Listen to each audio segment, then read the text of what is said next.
Hello दोस्तों, आज हम जानेंगे आईआरबी इंफ्रा के बारे में। तो कंपनी अगर देखेंगे तो हाईवे कंस्ट्रक्ट करता है। तो वो अगर कल की लास्ट वर्किंग डे की अगर देखेंगे तो 2.21% का पॉजिटिव में गया था। तो उसके साथ साथ हम देखेंगे कि अगर रियल टाइम में देखेंगे किस पोजीशन पर अभी वो स्टॉक है और ऊपर जा सकता है ऊपर नीचे या फिर क्या स्ट्रैटेजी लगाना चाहिए, ये भी हम देखेंगे। तो वीडियो स्टार्ट करने से पहले प्लीज़ वीडियो को लाइक एंड सब्सक्राइब कर दीजिएगा।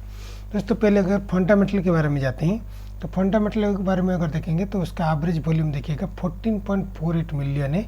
मतलब अच्छी लेन देन होते हैं मतलब पर डे के हिसाब से। और मार्केट कैप अगर देखेंगे तो 311 बिलियन का है, जो कि भी अच्छी है।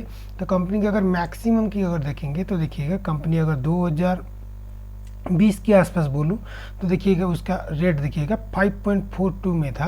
तो देखिएगा वहाँ से वो निकल कर कहाँ पर चला गया है, हाईएस्ट मारा है वो 76 पर चला गया था।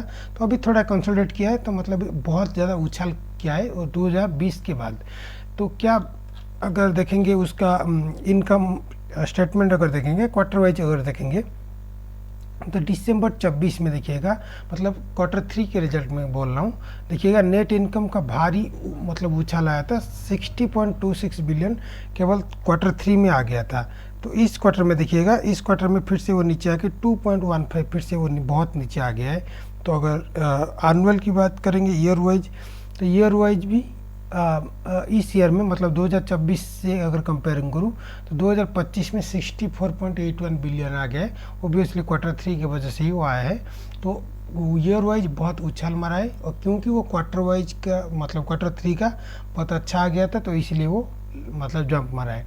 तो अभी अगर रियल टाइम में आते हैं कि क्या आता है, क्या मतलब उसका होगा, तो आने से पहले हम देख लेते हैं कि शेयर होल्डिंग किस पैटर्न का होता है। अगर देखेंगे सॉरी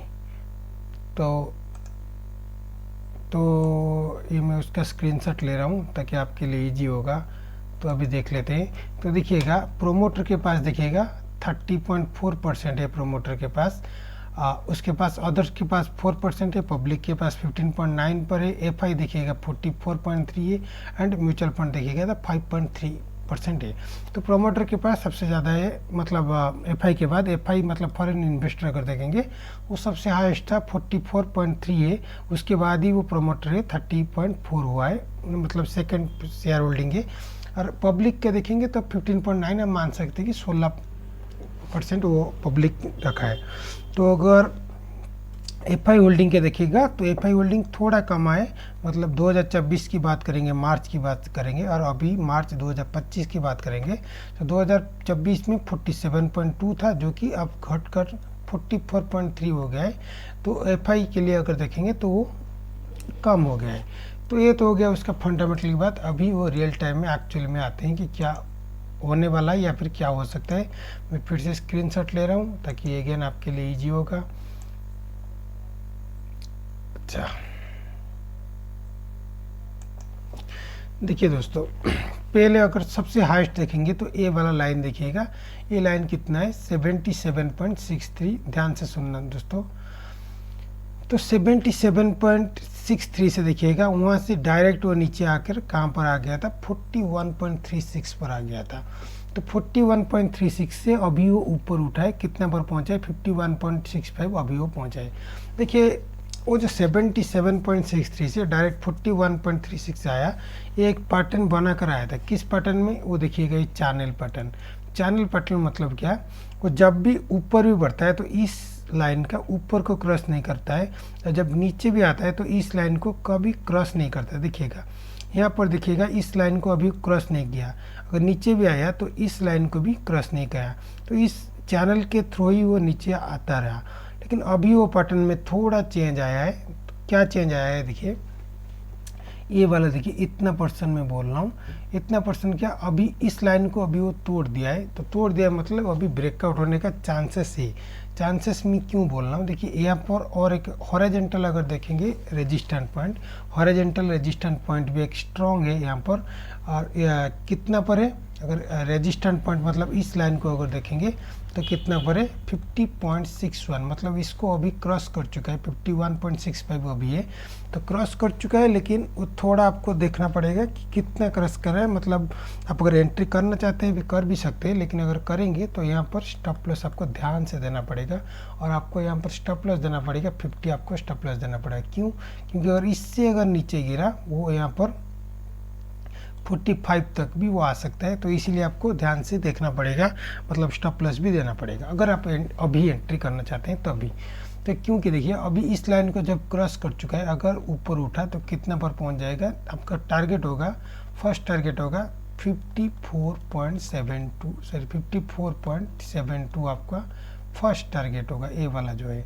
तो अगर इस लाइन को क्रॉस कर देगा तभी आपका सेकेंड टारगेट होगा 59.87, आपका सेकेंड टारगेट होगा। थर्ड अगर देखेंगे, थर्ड टारगेट होगा 65.53, आपका थर्ड टारगेट होगा। फोर्थ टारगेट होगा आपका 71.71, आपका फोर्थ टारगेट होगा। फिफ्थ टारगेट होगा 77.63, ये आपका टारगेट होगा। लेकिन दोस्तों मैंने जितने इजीली बोल दिया, आप ये मत मानिए कि यहाँ से डायरेक्ट ऊपर जाके मतलब वो डायरेक्ट 77.63 पर जा पाएगा, नहीं जा पाएगा। क्यों नहीं जा पाएगा मैं बोल रहा हूँ, देखिए यहाँ पर अगर RSI को देखोगे तो 61.42 पहुँच गया है। तो किसी भी स्टॉक का अगर RSI 70 से 80 अगर पहुँच जाएगा इसके अंदर, तभी वो ओवर बाय आ जाता है। तो जब भी ओवर बाय हो जाता है थोड़ा कंसोलिडेट होके फिर से ऊपर जाता है। तो यहाँ पर कंसोलिडेट कब होगा, देखिए यहाँ पर अगर ऊपर मतलब अगर ब्रेकआउट हुआ तो इसके ऊपर 54.72 देखिएगा, यहाँ पर है 54.72 जो है। तो यहाँ पर एक और एक रेजिस्टेंट लाइन है, तो इस लाइन को थोड़ा पार करना उसके लिए थोड़ा दिक्कत होगा। तो यहाँ पर थोड़ा 54.72 से यहाँ पर थोड़ा नीचे आके फिर से ऊपर हो सकता है, या फिर 54.72 से अगर ऊपर चला गया, मतलब यहाँ पर अगर नीचे नहीं आया तो नेक्स्ट टारगेट होगा 59.78। तो 59.87 से ही वो नीचे आएगा, आइदर 54.72 से नीचे आएगा या फिर 59.72 से नीचे आएगा। अच्छा, नीचे आके कितना तक आ सकता है, मैक्स टू मैक्स और मोस्ट एग्जैक्टली 45 तक आ सकता है। तो आपको 45 तक आके फिर से वो रीबाउंड करेगा, तब जब रीबाउंड करेगा तभी वो सारे जितना भी ऊपर है, मतलब 54 है, 59, 65 जो जितना बताए तभी वो मतलब टच कर सकता है। ऐसा कभी नहीं होगा कि डायरेक्ट इसका मतलब ऊपर चढ़ के डायरेक्ट 77.63 नहीं हो जाएगा, ऐसा नहीं हो जाएगा। हाँ, कुछ बहुत बड़ी चमत्कार हो जाए, बहुत बड़ी न्यूज आ जाए तभी वो ऊपर जा सकता है, या फिर इतना जल्दी नहीं आने वाला है। लेकिन आपको देखना पड़ेगा, जो 5 अगर लगाना चाहते हैं अभी, अगर मैं बोल रहा हूँ 51.65 है, आपको देखना पड़ेगा 50.61 के नीचे अगर ना आ जाए। अगर 50.61 से नीचे आ जाए तो वो आपके लिए दिक्कत होगा। तो कल के दिन मतलब जब शुरुआत होगा तभी मत खरीदेगा। तो आप थोड़ा अगर ऊपर उठा तभी आप खरीदेगा, लेकिन आपको स्टॉप लॉस देना पड़ेगा 50। क्यों बोल रहा हूँ, ये थोड़ा अभी रिस्की मूव है। रिस्की मूव मतलब 50 के अगर नीचे तोड़ दिया तो 45 तक भी वो आ सकता है, क्योंकि उसका जो अभी जो है, अच्छा मैं फिर से मैं इरेज करके बोल रहा हूँ। देखिए ये वाला जो लाइन है ये है कितना, 50.61। तो मतलब आप स्टॉप लॉस मान लीजिए 50 है। तो यही इसके अगर नीचे आ जाएगा तो ये वाला जो कि 45, तो 45 तक भी आ सकता है। तो इसलिए ये बहुत रिस्की मूव है, थोड़ा आपको देख के चलना पड़ेगा, इसलिए आपको स्टॉप लॉस भी देना पड़ेगा 50। तो इसके लिए अगर आपको मतलब ऊपर जाएगा तो आपका फर्स्ट टारगेट होगा 54.72, नेक्स्ट होगा 59.87, नेक्स्ट होगा 65.53, 71.71, नेक्स्ट होगा 77.63। लेकिन मैंने जैसे बोला थोड़ा ऊपर जाके कंसोलिडेट होगा। कंसोलिडेट होने के लिए मतलब मैक्सिमम चांस है कि 59.87 से यहाँ पर वो कंसोलिडेट हो सकता है, मतलब यहाँ पर जाके थोड़ा नीचे आएगा, नीचे आके फिर से वो ऊपर उठेगा। तो ऐसे ही जाएगा, ऐसा नहीं कि डायरेक्ट चला जाएगा।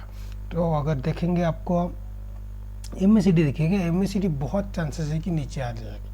क्यों दिखिएगा, यहाँ पर आपको दिख रहा होगा शायद वो रेड आपको दिखा होगा। रेड मतलब इस दिन मतलब लगातार 2-3 दिन अगर पिछले की बात करेंगे तो वो 2-3 दिन से ज़्यादा शेयर बेचा गया है। तो क्योंकि वो बेचा गया है, मतलब खरीदने से ज़्यादा बेचा गया है, तो इसलिए वो नेगेटिव पॉइंट है। इसलिए आपको अभी वो क्रॉस मतलब कोर्स करेक्शन कर रहा है, मतलब अभी वो मतलब ब्रेकआउट तो हो गया है, लेकिन ब्रेकआउट के लिए तैयारी हो रहा है, एग्जैक्ट ब्रेकआउट नहीं हुआ है। तो जब ब्रेकआउट होगा वो डायरेक्ट पहुंच जाएगा 54.72 तक वो आ सकता है। नेक्स्ट होगा 59.87, इससे ज़्यादा नहीं जा पाएगा, मोस्ट प्रोबेबली 54.72 या फिर 59.87 से तो फिर से वो कंसोलिडेट होगा।